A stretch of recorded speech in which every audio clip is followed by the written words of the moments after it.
Bonjour à toutes et à tous, Audrey Lamolly et je suis ravie de vous retrouver sur IDFM dans l'émission La Parole aux associations, une émission dédiée aux associations et à ceux qui les font vivre. Cette semaine, je reçois l'association des radios amateurs du Val d'Oise, l'ARAM 95, pour nous faire découvrir cette activité avant tout scientifique qui permet d'établir des liaisons hertziennes avec les radios amateurs du monde entier. J'accueille ce matin F4 IEW et F4 ANS. Merci de comprendre. Franck Durand, président de l'ARAM 95. Bonjour. Et Aurélien Barraud, membre du CA et particulièrement investi dans tout ce qui touche la sécurité civile. Vous allez nous raconter pendant l'émission.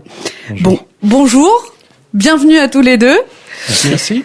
Au sommaire de cette émission, je vous propose d'abord de découvrir nos invités dans la rubrique Portrait d'engagés. Puis Franck et Aurélien nous présenteront plus concrètement ce que fait l'ARAM 95. Et en dernière partie d'émission, vous nous parlerez de votre futur événement qui aura lieu le 1er novembre prochain et qui se passera au Château de la Chasse.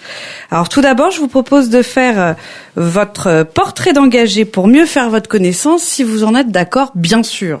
Oui, bien sûr. C'est parti. Eh bien, avant de parler de ce que vous faites au sein de l'ARAM 95, est-ce que vous pourriez nous présenter un petit peu votre parcours ? Qui êtes-vous ? D'où venez-vous ? Franck ? Oui, vous me donnez la parole, merci. Bonjour à tous. Effectivement, alors moi, je représente aujourd'hui l'association en tant que président, mais personnellement, bien sûr, j'ai une activité professionnelle. Je suis pas encore retraité, loin de là. Mon parcours est essentiellement dans l'électronique médicale. J'ai occupé différents postes comme technicien au départ, mais commercial, chef produit international, directeur commercial. Aujourd'hui, depuis 5 ans, je formais des personnes en situation de handicap dans le domaine de l'électronique, donc à un niveau BTS. Ça vient de s'arrêter parce que j'ai un projet et je suis en train de monter un organisme de formation ce mois-ci, justement au mois d'octobre. Voilà, donc c'est une nouvelle orientation. Et puis je suis très investi dans la vie associative et pas que. Notamment, c'est vrai, à travers l'association des radios amateurs, mais aussi j'ai quelques mandats quand j'étais chef d'entreprise et j'ai gardé des mandats à la chambre de commerce, donc je suis élu. Également président d'une caisse de crédit mutuel dans le Val d'Oise, donc tout ça m'occupe énormément. Voilà, vous en savez plus sur moi. Merci Franck. Aurélien, qui êtes-vous ? Alors, donc, du coup, bonjour à tous. Donc Aurélien Barraud. Du coup, moi, je suis en fait directeur de projet chez un opérateur Orange, donc Orange Business, la filiale. Je réalise donc le suivi et le déploiement de solutions de centres d'appel pour différents clients, des grands comptes français principalement. C'est vrai qu'après mon parcours professionnel, du coup, est par contre tracé presque parce que je suis rentré dans le milieu du centre d'appel juste à la fin de mon DUT et j'en suis pas sorti, à part travailler dans une association pendant 2 ans. On va dire les 2 années qu'on suivi après mon DUT, et puis depuis je parcours SS2I placé chez des clients en mission, et donc du coup actuellement depuis 2 ans salarié donc chez Orange. Voilà principalement mon parcours professionnel pour ma part. À mon niveau. Merci Aurélien. Alors, tous les deux, quand est-ce que vous avez et quelles ont été vos motivations à rejoindre l'association l'ARAM 95? Avant de nous expliquer, d'où vient, comment a été créée cette association. Mais Aurélien, comment vous êtes rentré? Est-ce que vous vous rappelez de la première fois que vous avez entendu parler de l'association et vous vous êtes dit, allez, je deviens adhérent? Alors oui. Après, il faudra reprendre un petit peu le parcours potentiellement, du coup, par rapport à l'activité radio. Moi, j'étais radio amateur depuis l'âge de 18 ans. Et puis après les études faisant, j'ai arrêté un petit peu la radio parce qu'il faut trouver le temps. À cette époque-là, mais on aura peut-être l'occasion de revenir plus tard dans l'émission, il fallait payer une licence pour pouvoir avoir le droit d'émettre sur les ondes. Et donc j'ai complètement arrêté. Et puis merci le Covid finalement, puisque à ce moment-là on ressort plein de cartons, enfin tout le matériel des cartons. Et du coup donc en 2020, j'ai recommencé mon activité radio et j'ai regardé un petit peu du coup ce qu'il y avait autour de chez moi, donc dans le 95 à Cergy, et c'est là où je suis tombé sur la RAM qui du coup faisait une activité château. Donc on en parlera également, mais voilà, c'est des rassemblements. Et donc il y avait une activité château ce jour-là. Et ben, donc du coup je suis allé, et c'est à ce moment-là que j'ai rencontré pour la première fois Franck et donc du coup les différents membres de l'association. Voilà. Et vous, Franck, alors ? Alors moi, effectivement, donc j'avais débuté il y a très longtemps l'écoute essentiellement, et puis activité professionnelle intense faisant, j'avais un peu mis tout sur le côté, jusqu'en 2017 où j'ai commencé à m'intéresser à l'écoute. Déjà l'écoute, parce que j'avais pas de licence radio amateur, il faut une licence pour être radio amateur, et c'est à ce moment-là que j'ai adhéré à l'association des radio amateurs du Val d'Oise. Le président à l'époque c'était Marcel Chailloux, qui est malheureusement décédé d'un accident domestique. Et donc par contre j'ai démarré parce que j'ai commencé à acheter un appareil, ce qui m'a mis en relation avec un radio amateur qui était d'ailleurs éloigné et qui m'a accompagné, qui m'a conseillé, etc. Et puis il m'a donné envie quand même de passer la licence, surtout que j'avais le côté électronique qui était nécessaire. Et puis voilà, j'ai passé ma licence en novembre 2018, hein, donc c'est pas si vieux. Et comme je vous disais, malheureusement, donc la RAM, on en parlera peut-être, est une association ancienne, mais moi je suis président que depuis, alors je me souviens plus trop, mais quelques années, parce que effectivement depuis 2021 pour être exact, Marcel est tombé chez lui et s'est retrouvé dans le coma et est décédé très vite, et il fallait que quelqu'un reprenne l'association, et bien malheureusement personne voulait le faire, et donc soit ça s'arrêtait, ou soit une âme dévouée. C'est comme ça que je suis devenu président. Et puis là, on essaye de redynamiser avec notamment des jeunes, des nouvelles entrées, la préparation à la licence, mais je pense qu'on en parlera tout à l'heure. Tout à fait. Alors avant de parler de licence et même concrètement ce que vous mettez en place, c'est peut-être un sujet complètement inconnu pour certains auditeurs. En tout cas, moi, ça l'était pour moi. Quand vous dites, Aurélien, vous avez dit, moi j'étais radio amateur. C'est quoi être radio amateur? Juste pour qu'on comprenne, et ensuite on va forcément, vous allez illustrer de plein d'exemples, mais c'est quoi être radio amateur? C'est une très bonne question du coup par rapport à ça. Radio amateur, c'est une personne qui va déjà qui aime l'électronique, qui historiquement qui fabriquait même ses postes. Historiquement, les radioamateurs fabriquaient leurs postes. Aujourd'hui, on va les acheter plus couramment. Mais être radioamateur, c'est pouvoir discuter avec des gens à travers le monde, soit en utilisant la phonie, soit en utilisant des modes de transmission beaucoup plus anciens, comme le Morse, par exemple. Et puis plus couramment, là, depuis une quinzaine d'années, des modes de transmission numériques qui permettent, potentiellement même de faire passer des mails à travers, les ondes hertziennes et pas la fibre comme on a l'habitude de l'utiliser.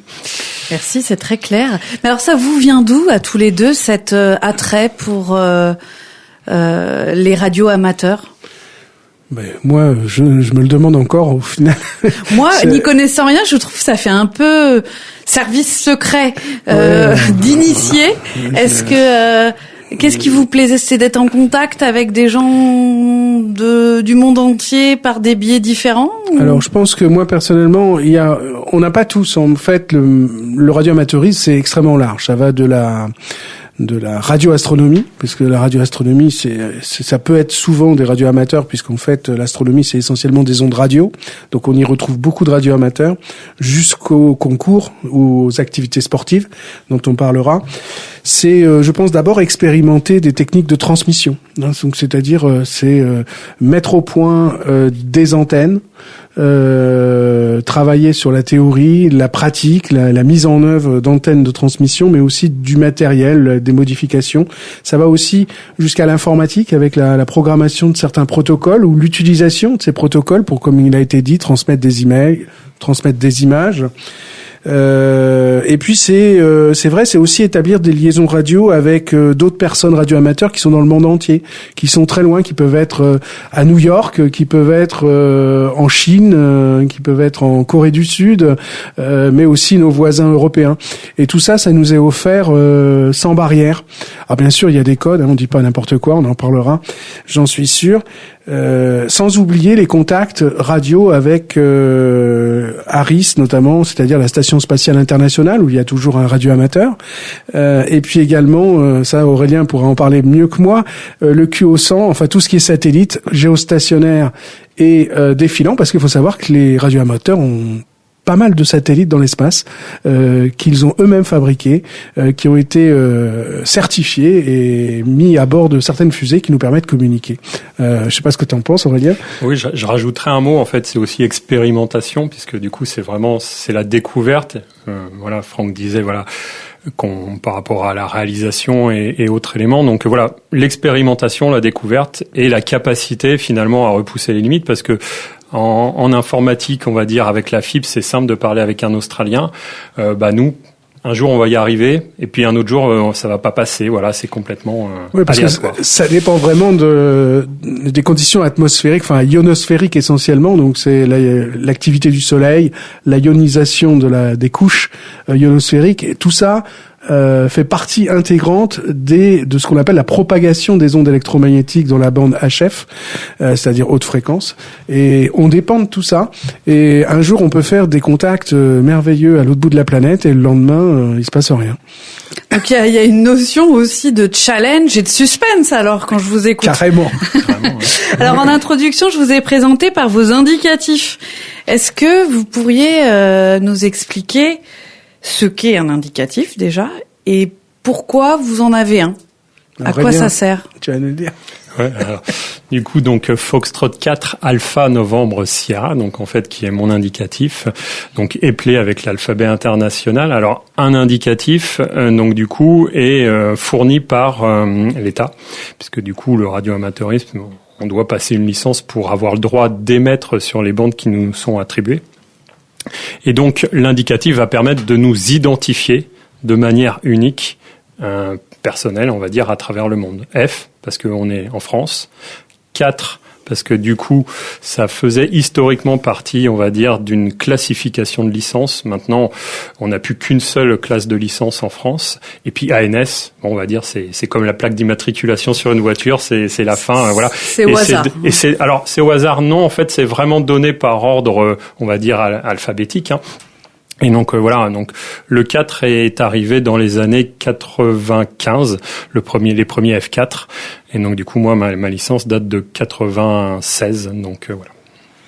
Et alors tous les radioamateurs ont un indicatif du coup. Obligatoirement. On ne peut pas, en fait, on bénéficie d'énormément de créneaux de fréquences qui vont de quelques centaines de kilohertz jusqu'à plusieurs dizaines de gigahertz. Hein. C'est juste énorme. Et on est, en fait, à chaque fois qu'on intervient ou qu'on active certaines fréquences, on est dans l'obligation de s'identifier, un petit peu comme quand vous prenez la route, vous avez une plaque d'immatriculation et on doit pouvoir être identifié à tout moment. Merci beaucoup Franck et Aurélien d'avoir bien voulu nous en dire un peu plus sur vous. Je vous propose de découvrir plus concrètement ce que propose votre association juste après avoir écouté Pierre Garnier et Matt Pokora. Chaque seconde, à tout de suite sur IDFM. Vous êtes toujours sur IDFM dans l'émission La Parole aux associations. Nous recevons ce matin Franck Durand et Aurélien Barraud de la RAM 95. Alors, vous nous avez expliqué juste avant la pause que les radios amateurs permettent de créer des connexions avec le monde entier grâce à la radio et par la même occasion d'acquérir aussi des connaissances spécifiques, techniques dans les domaines de la radio et de l'électronique et de développer également, pourquoi pas, des liens d'amitié entre amateurs de différents pays. Alors, concrètement, la RAM 95, comment ça prend forme sur le département ou dans le monde entier? Bah, juste la RAM 95, j'étais pas là quand elle a pris forme déjà, donc je vais pas pouvoir tout vous dire là-dessus. C'est quand même une association qui date des années 70, début 70, donc c'est assez ancien. il faut savoir qu'on a une association nationale qui s'appelle le Réseau des émetteurs français. Et à l'époque, dans chaque département, il y avait, c'était une fédération d'associations en fait, et ça a changé. Alors la date exacte où ça a changé, je me souviens plus trop. Et c'est ce qui a donné naissance à l'association des radioamateurs du Val d'Oise 95, puisque dans chaque département, les associations sont devenues indépendantes, mais elles représentent tous les radioamateurs de leur département. Donc elles sont adhérentes au réseau des émetteurs français, qui défend la cause française auprès d'instances ou d'autres associations fédératives internationales. Et donc, quelque part, à l'époque, c'était plutôt un rôle de fédération d'associations aussi sur le Val d'Oise. Il y avait d'autres associations, on a F5KES, on en avait une autre aussi dans le... C'est comment ça ? KGL. Ouais, FUT KGL, etc. Donc, il y a voilà. Alors, aujourd'hui, ces associations existent encore, bien sûr, mais chacun développe un petit peu ses propres actions, ses propres projets. Et alors nous, on n'est plus que fédérateurs, c'est-à-dire que maintenant on fait vraiment des activités. Je crois qu'on pourra en parler là tout de suite. Même les journées des châteaux, par exemple, qui sont l'activation radio pour mettre en valeur chaque année un lieu, et notamment les châteaux. Alors ça existe aussi pour les forts, ça existe pour les lavoirs. Ça permet de faire connaître un petit peu un lieu sur le plan national à travers le radioamateurisme. Mais c'est aussi ce qu'on appelle des activations. Alors on vous parlera du JOTA, SOTA et WFF. D'ailleurs, tu peux peut-être en dire un mot de ces activations que l'on fait. Oui, donc en fait, ce type d'activation, on va dire plutôt ce type de programme, puisqu'en fait, ce sont des programmes qui ont été mis en place, on va dire, pour sortir les radioamateurs de chez eux. Parce qu'on en parlera tout à l'heure également, je pense, sur tout ce qui est matériel. Souvent, en fait, c'est du gros matériel, faut des grosses antennes. Et donc, du coup, les gens sont quand même enfermés chez eux par rapport à ça. Et donc, du coup, il y a depuis les années 2000, j'ai plus les dates exactes, mais en tout cas, voilà, il y a des programmes qui ont été mis en place un peu de manière nationale. Et le SOTA, donc le Summit on the Air, faut comprendre, aller en haut d'une montagne, poser son antenne, prendre son équipement et essayer d'émettre pour avoir des gens à travers le monde, mais dans un lieu qui est complètement, on va dire, en pleine nature. À titre indicatif, par exemple, cet été, moi j'ai fait 3 sommets en Haute-Savoie, donc on part avec le sac à dos, l'équipement qui est autonome, la batterie, tout dedans. Alors bien sûr, on s'arrange pour avoir des batteries nouvelle génération, c'est-à-dire beaucoup d'énergie dans peu de volume. Un peu plus légère. Et puis voilà, on monte à 2000 mètres, on installe son antenne, on fait ses contacts pour valider, en fait. Il y a une validation, c'est un concours qui est français et international. Et voilà, on peut faire ça, c'est aussi un loisir. Je t'ai coupé la parole. Non, mais pas de souci. Et donc du coup voilà, oui, donc Franck a fait des SOTA, mais il existe plein d'autres programmes en fait qui existent donc dans le milieu de la radio. Donc le SOTA est l'un des premiers avec ce qu'on appelait aussi les IOTA, les Island on the Air. Donc en fait, avant voilà, les gens allaient sur des petites îles qui étaient considérées et référencées pour justement faire de l'émission de radio. Et puis au fur et à mesure, il y a plein d'autres programmes qui sont arrivés, les POTA, les activités de parc, le WFF qui va également de pair. Donc là, ce sont des parcs. Tout ce qui est lieu naturel référencé en fait est considéré dans ce programme.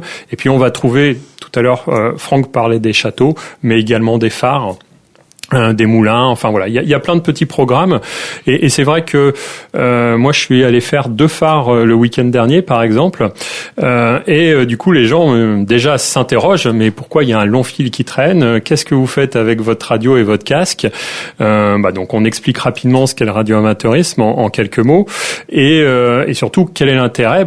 Voilà, on est sur un lieu qui est considéré référencé et puis on espère que les gens iront après se documenter également par rapport à ce lieu et prendront des connaissances. En tout cas, moi en tant qu'activeur, souvent ce que j'essaie de faire après, c'est ce qu'on appelle une petite QSL. En fait, c'est comme une carte postale.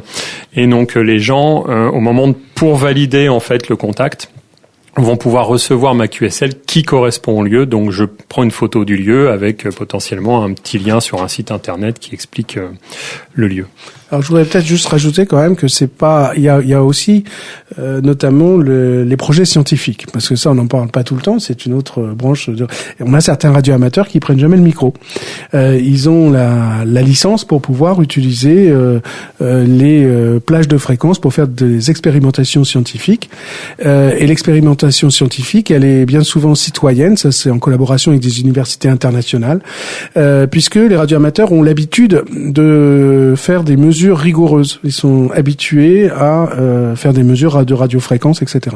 Et certaines universités, comme par exemple des campagnes d'études sur les éclipses, ont demandé à tous les radioamateurs au niveau mondial, bien sûr à ceux qui souhaitent y participer.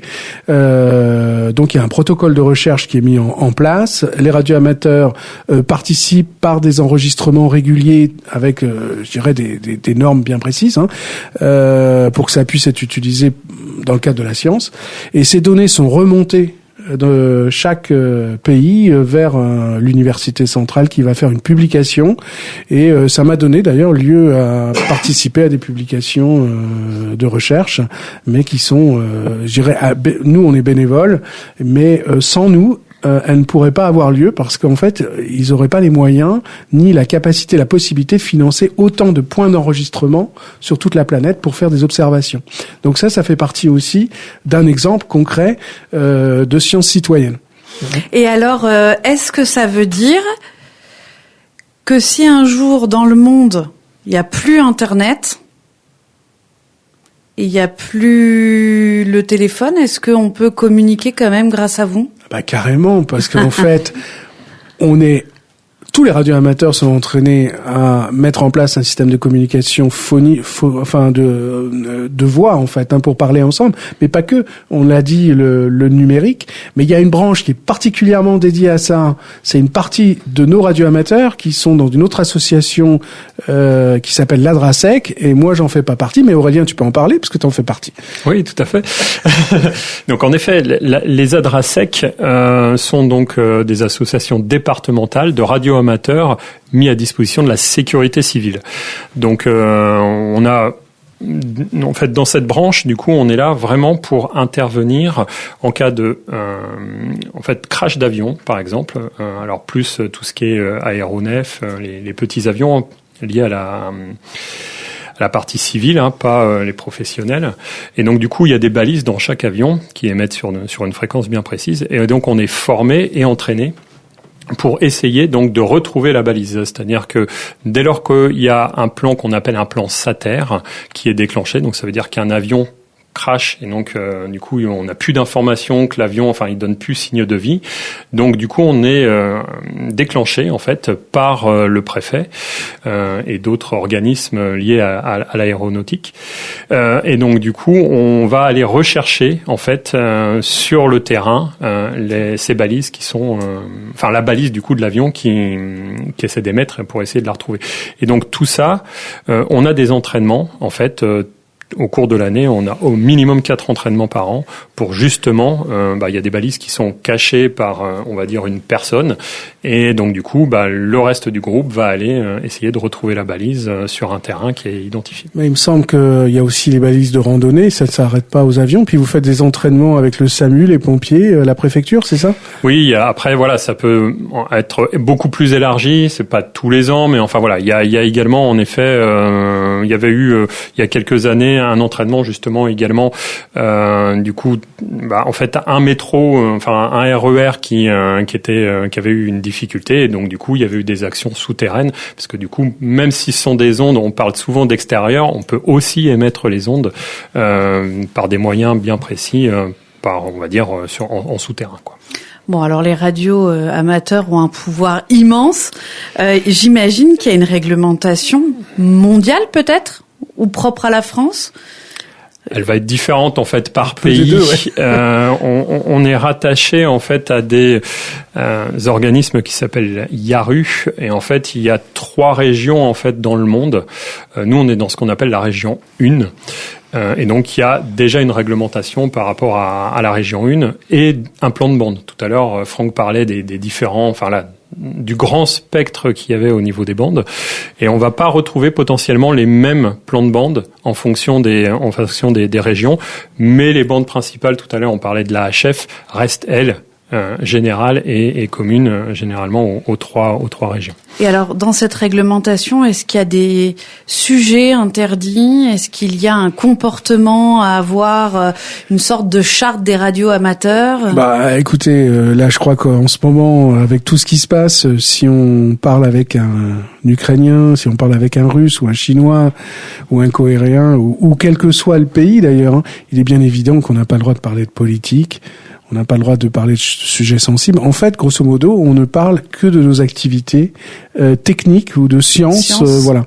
Mais éventuellement météorologiques, parce qu'il y a aussi toute une partie des radioamateurs qui s'intéressent à la partie météorologique avec les images satellites, avec les ballons sondes, etc. Mais en aucun cas de politique, de commerce, de business. Donc voilà. C'est contrôlé, j'imagine. On peut être banni. On peut nous enlever la licence. Alors, ouais. Oui, il y a déjà eu des cas comme ça. En effet, c'est que on est écouté. De toute façon, toute fréquence, on va dire, peut être écoutable dès lors qu'elle n'est pas cryptée. Du coup, il y a déjà eu des perturbateurs, et donc du coup, on revient un peu à une chasse aux perturbateurs, en fait, avec de la triangulation pour identifier la personne qui ne respecte pas du coup, parce que c'est pas parce qu'on donne un indicatif finalement qu'on donne le bon. Une personne pourrait très bien prendre un mauvais indicatif exprès pour pas se faire repérer, et donc du coup par de la triangulation on arrive à identifier une personne et donc du coup l'arrêter. Enfin après c'est pas nous bien sûr, on se rapproche donc des organismes, en l'occurrence l'ANFR, l'Agence nationale des fréquences, en fait, qui va du coup faire ce genre d'opération et donc il y a pas longtemps, il y en a un qui a été mis en garde à vue, je crois, c'était dans le 78. Son matériel a été confisqué. Effectivement, ça faisait déjà un bout de temps qui perturbait. Localiser une personne, je vais pas dire que c'est facile, mais les radioamateurs ils sont habitués, notamment, comme vous l'avez compris, il y en a qui s'entraînent régulièrement pour la recherche justement de balises, mais c'est aussi notre activité dont on parlera tout à l'heure avec les jeunes qu'on veut développer, c'est justement la goniométrie, c'est-à-dire de pouvoir avec différents appareils localiser la provenance d'une source radioélectrique. C'est un petit peu, non pas le quotidien, mais on est formé à ça, et un perturbateur, comme tu disais, par triangulation, on arrive à savoir d'où ça vient. Puis après, c'est du rôle de l'Agence nationale des fréquences d'intervenir, de la gendarmerie, etc. Ouais. Alors, est-ce qu'on sait combien vous êtes dans le Val d'Oise, en France, et j'ose dire dans le monde? Est-ce que la France est très en avance ou un peu à la traîne? Alors là, j'ai un peu honte là parce que là tout de suite, c'est un point sensible. Nous, on fait tout pour justement former des nouveaux radioamateurs.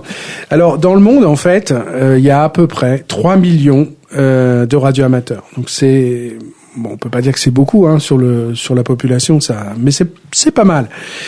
Et sur ces 3 millions, la France représente 0,5%. 0,5% avec environ 14 000 personnes sur la France. Et si on se compare avec le Japon, qui représente 43% des radioamateurs, et les États-Unis 22,8%, donc presque 23%. Donc vous voyez déjà entre le Japon et les États-Unis, c'est énorme. Alors en Europe, on a les Anglais qui sont un petit peu quand même meilleurs que nous avec les Allemands. Alors par contre, il y a un autre sujet, c'est les femmes. On n'a pas assez de femmes. Il n'y a que 2% de femmes radioamateurs, en tout cas en France. Donc c'est pas beaucoup. Sur l'Île-de-France, si on prend l'Île-de-France, on est à peu près 1500 en Île-de-France. Alors pour ce qui est du Val d'Oise, j'ai pas le chiffre exact, je me souviens plus. Mais est-ce qu'il y a des femmes sur le Val d'Oise? Oui, mais pas beaucoup. Oui. Alors là, je saurais pas dire du coup s'il y a de femmes parce qu'on n'a pas eu l'occasion d'en rencontrer. Ceci est un appel. Voilà. On a en tout cas, on a des femmes écouteurs qui commencent à s'intéresser à ça. mais je pense que c'est culturel avec le métier technique de l'électronique, parce qu'en fait, pour passer sa licence, en fait, pour avoir l'autorisation, il faut passer 2 examens. On n'en a pas parlé, mais il y a un examen qui est technique, donc il faut avoir des notions d'électronique. C'est validé par un examen qu'on passe à la NFR, et puis un examen réglementaire, c'est-à-dire comment on doit être conscient de ce qu'on fait et la réglementation. On a aussi un examen réglementaire. Et donc ces 2 parties s'organisent, c'est organisé par la NFR, l'Agence nationale des fréquences, soit lors de rassemblements radioamateurs, parce qu'on a des salons avec des congrès avec des conférences, etc. Donc à cette occasion, ils organisent ce genre de choses, ou dans les associations, ou simplement dans un des centres de la NFR en France. Vous proposez d'accompagner les membres de la RAM 95 à réussir leur... Ah ben carrément. Il faut savoir qu'en fait, déjà, le taux de réussite en 2015 au passage de la licence sur les à peu près 200 inscrits en France en 2015. Donc il y avait 200 candidats, 70% en 2015. Bon, là maintenant, l'idée, ça a un petit peu changé depuis 2015 parce que on a demandé aux associations d'être un peu actifs maintenant dans aussi l'organisation du passage de la licence, c'est-à-dire de ne proposer le passage de la licence qu'à des gens qui ont quand même un peu fait la démarche. On peut pas se pointer à l'examen sans rien savoir. Et nous, ce qu'on fait tous les vendredis, une fois, enfin pas tous les vendredis, mais une fois par mois déjà, on accompagne des groupes à préparer leur licence. Tu veux peut-être en dire 2 mots? Oui, donc en effet, c'est tous les 2e vendredis du mois. Et donc du coup, pendant 1h30, les personnes qui sont intéressées pour passer la licence viennent donc du coup à nous. Alors, on va pas dire que ce sont des cours, parce qu'en effet, on n'est pas dans un modèle cours, mais par contre, on est dans un modèle assistance. C'est-à-dire que si les personnes qui ont révisé, s'ils ont des questions, on vient vraiment du coup les aider, essayer de comprendre pourquoi ils n'ont pas bien compris du coup certaines thématiques. Et ce qu'on essaie de faire également, c'est qu'à la fin, on prend une demi-heure sur l'heure et demie, donc pour faire un début de QCM, choses qui se mettront en situation le jour de l'examen, quoi. Je vous propose de continuer notre conversation juste après avoir écouté Si c'était pire des Oufris Maracas sur IDFM. Vous êtes toujours sur IDFM dans l'émission La parole aux associations avec Franck Durand et Aurélien Barraud de l'ARAM 95, association des radios amateurs du Val d'Oise. Alors, on a compris qu'on pouvait faire plein de choses dans le cadre de votre association et en étant radio amateur. Vous nous avez déjà un petit peu parlé du matériel, Franck, notamment dans vos excursions grandes randonnées en haut des montagnes. D'où l'importance, j'imagine, d'avoir un matériel assez léger. Est-ce que ça prend de la place ? Aurélien disait, on a du mal à se déplacer quand même une fois que tout est installé. Après, mais moi, je suis pas normand, mais c'est oui et non. Parce qu'on a des pockets, on a des matériels qui sont très petits, même là, on pourra en parler, le satellite est moins encombrant que les bandes HF, parce que les bandes haute fréquence nécessitent des grosses antennes. Mais on peut déjà faire de l'écoute, c'est-à-dire même sans licence, on peut déjà commencer à être un peu radioamateur, à faire des échanges qu'on appelle de QSL, donc ces fameuses cartes qu'on échange entre nous, dont on pourra reparler, à partir de 9, 10 euros, allez, 15 euros pour un récepteur numérique qui se met sur un ordinateur. Donc c'est le premier prix, c'est ça, pour recevoir toutes ces fréquences. Après, bien sûr, on a le matériel d'occasion, parce que les radioamateurs sont malheureusement un peu âgés, ils remplacent aussi leur matériel pour acheter autre chose, et il y a le marché de l'occasion. Donc à partir de 200, 250 euros, on trouve déjà des bons récepteurs. Et puis il y a tout un tas d'autres choses. Alors parle-nous-en peut-être un petit peu, parce que moi je suis pas... j'ai pas toute la science infuse non plus. Moi non plus. Est-ce que ça prend beaucoup de place dans votre appartement ou maison, alors, Aurélien? Oui, dans la maison, ça peut prendre vite de la place. Il vaut mieux avoir une maison. Ou un très grand appartement avec une grande pièce dédiée. Alors, le problème, c'est l'antenne, quoi. Oui, le vrai problème, c'est l'antenne, parce que finalement, le récepteur ou l'émetteur, du coup, peut être très petit, mais suivant les bandes que l'on va utiliser, on va arriver à des bandes qui peuvent être très importantes. En l'occurrence, tout à l'heure, on parlait des bandes HF, donc qui est en dessous de 20, qui est à partir de 28 mégas, en dessous de 28 mégahertz. Et donc du coup, là, en effet, ce sont des antennes qui sont très importantes. Mais si on revient du coup à un modèle type, je veux faire de l'activité radio plus en me déplaçant, parce qu'on va considérer que dans une maison, en négociant avec madame, il y a toujours de la place dans une pièce. Il faut que ça rentre dans un sac à dos. Sinon, on va pas commencer à prendre les cabas et tout pour faire de la montée sur un SOTA. Donc du coup, en général, si je prends un exemple qui est purement le mien, j'ai un poste radio qui va être, on va dire, gros comme une boîte de gâteaux, quoi. Une batterie et puis un long fil. C'est-à-dire qu'on n'est pas obligé d'avoir une antenne qui va se déplier, ce genre de choses. On peut prendre un long fil qui va faire 20 mètres ou deux longs fils qui vont faire 20 mètres et que l'on va du coup attacher sur une canne à pêche. Donc oui, je me balade avec une canne à pêche et tout le monde croit, la plupart du temps, parce que je fais beaucoup d'activités près de phares et donc je suis en train de pêcher, mais non. Et j'aime bien dire, je pêche avec les une ondes. Technique de pêche. Je pêche les ondes en effet. Et donc j'essaie d'avoir des gens à travers le monde, donc ça surprend les gens. Mais donc voilà, la canne à pêche accrochée sur un morceau de bois qui est rivé au sol ou en mettant 3 bouts de ficelle et on tire du coup le fil et ça permet donc du coup d'avoir une antenne qui permet quand même de faire des contacts intéressants. Après, quand on est juste, comme c'est mon cas, non pas une maison un peu plus grande avec un jardin, on peut mettre une antenne par exemple sur les voies HF et là, j'ai 35 mètres d'antenne horizontale, donc c'est pas mal. Un mât télescopique qui peut monter à 12 mètres avec une antenne au bout. Et puis, je pratique aussi la réception sur des bandes très basses, donc ça veut dire au plus les fréquences sont basses, au plus les longueurs d'onde sont très longues et donc les antennes sont longues. Donc j'ai ce qu'on appelle une boucle au sol qui fait 160 mètres de périmètre.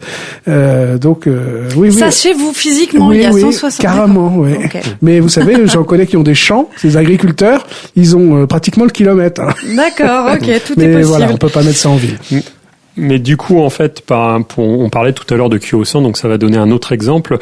C'est vrai qu'en Île-de-France, des fois, avoir des antennes, c'est pas toujours évident. Même si le radioamateur a le droit à l'antenne, ça fait partie normalement de la loi française. Avec les voisins, c'est toujours compliqué. Si on remonte dans les années 90 avec la CB, par exemple, ou ce genre de choses, les gens, dès lors qu'ils voyaient des antennes, avaient peur que ça perturbe la télé. Bon, donc du coup, tout ça est quand même resté un peu dans les mœurs, si on peut dire. Et donc le QO100, si on en vient du coup à une activité satellite, en fait c'est ni plus ni moins qu'une parabole. Donc du coup, tout le monde a une parabole chez soi. C'est plus discret. Voilà, c'est plus discret. C'est juste que la tête va être un petit peu différente, puisqu'on va outre recevoir, on va pouvoir émettre avec. Et donc on est sur un satellite dit géostationnaire qui lui couvre par contre toujours la même partie du globe, puisque du coup il est à 36 000 km et il va être en gros aux alentours il va prendre de la Guyane jusqu'aux Philippines. Voilà. Donc on a quand même un cercle qui permet du coup de pouvoir dialoguer avec un certain nombre de personnes. Bon, quand on a tout ce matériel, tout ce savoir, toutes ces connaissances, j'imagine que vous avez une activité de transmission peut-être aux plus jeunes pour les intéresser au radio-amateurisme. Est-ce que vous êtes en lien avec des établissements scolaires ? Oui, mais il faut pas attendre d'avoir tout ce matériel. Il faut venir avant. Nous, on le prépare les gens, effectivement. Donc, comme vous l'avez vu au sein de notre association, mais on fait aussi des activités récemment. Là, on a fait donc au collège Jean Massé à Aubonne. On a pris une journée de notre temps pour intervenir dans l'école pour prendre 2 classes le matin, 3 classes l'après-midi. Donc ça fait 5 classes sur la journée en présentant des activités de réception d'images satellites. On a fait une transmission entre une grande salle où il y avait une partie des élèves et la cour où on est parti avec des élèves prendre une photo. Et cette photo a été transmise par voie radio VHF et un petit pocket radio dans l'autre pièce et ils ont pu la voir s'afficher en temps réel. Et on n'a pas utilisé le téléphone, on n'a pas utilisé Internet, c'est du moyen de communication direct, ils ont été très surpris. Et puis il y a eu l'initiation, comme tu disais, au Morse, parce que le Morse est encore pratiqué, ce qu'on appelle le CW. Et on a une installation qui permet d'apprendre et de s'initier. Et chacun a pu apprendre à taper son nom Et tous les élèves sont passés sur la machine et ils ont tous réussi, ils ont tous eu un diplôme. Ça a été extraordinaire. Ça a pris du temps, mais on y est arrivé. Donc ça, c'est les activités qu'on fait pour sensibiliser. Toi aussi, tu en as fait une sur Cergy, c'est ça. Voilà, il y a eu une autre activité donc sur l'école des terrasses à Cergy.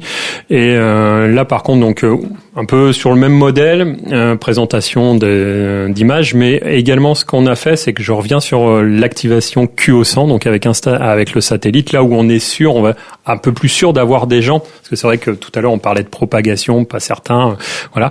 Avec le satellite, il y a toujours un petit peu de monde, et donc du coup on a par groupe de 3 enfants, en fait, on leur passait le micro, de manière à ce qu'ils puissent parler avec quelqu'un à travers donc le satellite. Donc ils ont fait 36 000 kilomètres. Redescendu 36 000 kilomètres, donc presque 72 000 kilomètres de communication.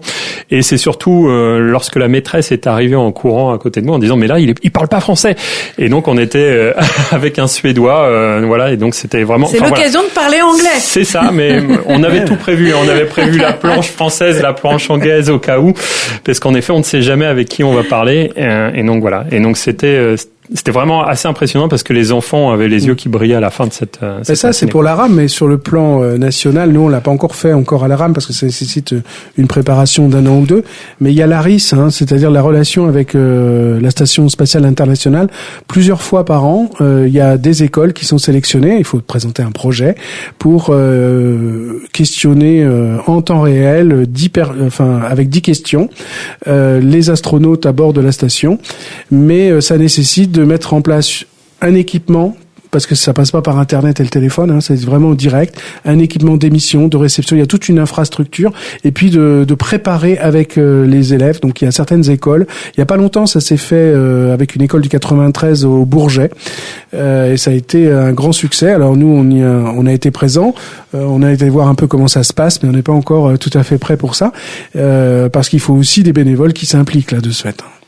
Oui, puis on est peut-être juste pour finir, on n'est pas du tout sur le même type d'équipement. Voilà. Là, en fait, ce genre de satellite passe 10 minutes au-dessus de nous, donc on n'a pas le temps il faut être là à l'heure. Et puis quand on l'entend plus, on l'entend plus, quoi. Donc c'est vrai que c'est... Oui, il y a une contrainte de temps et puis être réactif, quoi. Ouais, matériel également pour être sûr qu'on a toujours le signal en permanence. Vous allez nous présenter votre prochain événement qui aura lieu très bientôt, le 1er novembre au Château de la Chasse, et qui va proposer à tous et gratuitement de découvrir un peu plus la nature et la radio. Je vous propose de nous raconter un petit peu comment va se passer cette journée. Juste après avoir écouté Jump de Tila, on revient juste après sur IDFM. Vous êtes sur IDFM dans l'émission La Parole aux associations avec Franck et Aurélien de l'ARAM 95. Alors, le 1er novembre, jour férié, vous organisez une journée au Château de la Chasse dans le Val d'Oise. Quel est l'objectif de cette journée, Aurélien ? Par rapport à tout ce qu'on vient de se dire juste avant, on a parlé de la nature, de pouvoir faire des activités en extérieur, on a parlé de la découverte auprès des écoles.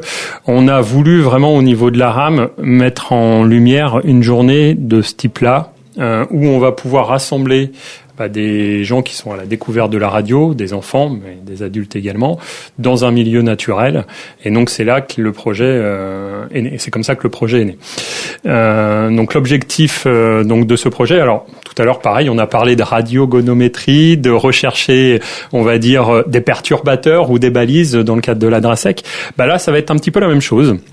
C'est qu'on va aller positionner, en fait, on va cacher des balises dans une forêt, et donc les gens vont aller sur une durée d'1 heure rechercher ces balises-là, essayer de les retrouver. Enfin voilà, c'est l'objectif en fait de la course, tout en ayant également des parcours autour de la flore pour pouvoir découvrir un peu le lieu. Oui, pour ceux qui, par exemple, voudraient pas participer à cette activité-là, il y aura effectivement des découvertes. Un groupe qui partira à la découverte des plantes, par exemple, locales, sur à peu près un parcours d'1 heure, 1 heure et quart, le matin et l'après-midi. Donc ça, c'est sur inscription sur place, tandis que la topo radio, la course d'orientation radio, là, vous pouvez vous inscrire sur Internet, mais également, il y aura possibilité de s'inscrire sur place. Et puis, il y a des lots à gagner. voilà, et c'est ouvert au public, c'est gratuit. Ça, on n'a peut-être pas dit. Voilà. Et puis, il y a aussi l'activité WWFF, dont on a parlé, l'activation qui se fera en même temps. Donc, vous pouvez venir voir, prendre le micro pour les jeunes, pour découvrir un petit peu ce que c'est que la radio. Il y a un début d'âge pour pouvoir faire, par exemple, la course de radio-orientation ? Après, tout dépend si on le fait vraiment en mode je veux gagner à tout prix ou si je suis également en mode découverte. Je dirais faut que les enfants puissent marcher sans difficulté dans la forêt. Donc bon, c'est difficile de donner un âge exact, j'aurais tendance à dire, mais je pensais plus il n'y a pas de compétences non, après on ne demande pas de compétences scientifiques ou autres, puisque du coup on va mettre à disposition un petit récepteur, un casque. On expliquera donc comment fonctionne le récepteur, comment toucher les boutons pour entendre le signal plus fort, moins fort. Et donc les gens se dirigeront ensuite sur la zone de recherche et pourront travailler l'activité. Est-ce qu'il faut s'inscrire sur cet événement ? Alors, pas obligatoirement, mais si on veut avoir de la place, en tout cas, sur l'exercice de radiogoniométrie avec les enfants, oui, il faut s'inscrire. Si c'est des mineurs, ils s'inscrivent avec au moins un majeur, un parent. Ça sera des équipes de 3 par heure, à peu près 1 heure de recherche. Nous, on a un certain nombre d'équipements, donc on pourra pas dépasser le nombre d'équipements. C'est pour ça qu'il y a sur notre site internet, on vous donnera les références tout à l'heure, il y a un formulaire d'inscription, vous pouvez vous inscrire, et puis on garde quand même quelques places pour les inscriptions sur place. Oui, parce que déjà c'est gratuit, donc je pense que toutes les personnes qui vont pas avoir l'information et qui vont juste venir se promener au château de la Chasse le 1er novembre, on va vous voir, j'imagine. Vous êtes au niveau du château ? C'est ça, on sera à ce niveau-là, sachant qu'il y a aussi des activités. Il y a effectivement la balade découverte des plantes, des roches, etc. Et puis peut-être aussi, donc il y a aussi la partie radio, mais peut-être aussi une activité découverte pour ceux qui auraient tout loupé, c'est-à-dire il y aurait pas de place. Ils arrivent là et tout est déjà parti. Il y aura quand même des personnes qui vont venir avec des planches, des exemples de minéraux, expliquer un petit peu ce qu'on trouve sur le terrain voisin. Bon, on vous espère beaucoup de curieux pour cette journée qui s'annonce très intéressante et très sympathique. On arrive à la fin de l'émission. Avant de se quitter quand même, déjà, de quoi vous avez besoin, la RAM 95 ? De radio-amateurs, de nouveaux adhérents ? De radio-amateurs, oui, mais même d'écouteurs, de personnes qui veulent s'intéresser à la radio ou simplement nous aider, participer. On a toujours besoin de bénévoles, ça c'est évident. Oui, ça. Enfin, je pense que tu as très bien résumé. Après, on peut être écouteur sans spécialement être radio-amateur. C'est une branche, de toute façon, du radio-amateurisme. Donc voilà, tous les gens qui s'intéressent, on va dire, de près ou de loin à cette partie sont les bienvenus. Et puis, comme le disait Franck, les bras manquent peut-être des fois. Donc du coup, même si on n'est pas du tout radio-amateur, que ça nous intéresse pas, mais on veut rejoindre une association pour le bien commun, la porte est ouverte. Oui, d'ailleurs, je fais un clin d'œil à Cécile de la PEPS, donc l'association des parents d'élèves d'Aubonne, qui nous a bien soutenus dans ce projet. Et c'est une association partenaire. Je remercie aussi le Crédit Mutuel qui nous a soutenus un petit peu financièrement aussi, parce on a eu notre première subvention. C'était pas nos habitudes, parce que la cotisation, elle est minime, elle est 23 € par an, et donc c'est pas toujours évident. Merci beaucoup, Franck, Aurélien, d'être venu nous présenter votre association de radio amateurs. Comment on peut vous contacter ? Alors, le plus simple, tout le monde, je crois, connaît Google. Vous tapez Aram 95, vous allez nous trouver. Aram 95 comme association des radioamateurs du Val d'Oise. Sinon, on a un site internet, c'est aram95.r-e-f.org. Vous pouvez nous adresser un email aussi, aram95.f4kkT@gmail.com. Je peux aussi donner mon numéro de téléphone pour ceux qui le souhaitent, 06 50 59 69 51. Et si vous êtes déjà équipé, alors bien sûr, vous pouvez venir participer à une réunion mensuelle ou en visio, qu'on vous invite déjà pour découvrir. Et on a ce qu'on appelle les QSO hebdomadaires, donc c'est nos réunions radio hebdomadaires, ça a lieu sur la voie VHF sur 145,450 MHz le jeudi soir à 21h et le dimanche matin sur 28 950 kHz en USB à 9h30 le dimanche matin. Donc ça, c'est pour ceux qui ont les moyens de nous écouter. Sinon, on est aussi présent sur la semaine des associations qui est fin juin et la journée des associations à Aubonne qui est en septembre. Voilà, en tout cas, Aram 95 sur Google et c'est fait. Aram, donc A-R-A-M, pour être sûr, en termes de... Merci beaucoup, j'étais ravie de vous recevoir. Merci et surtout à vous de nous avoir invités.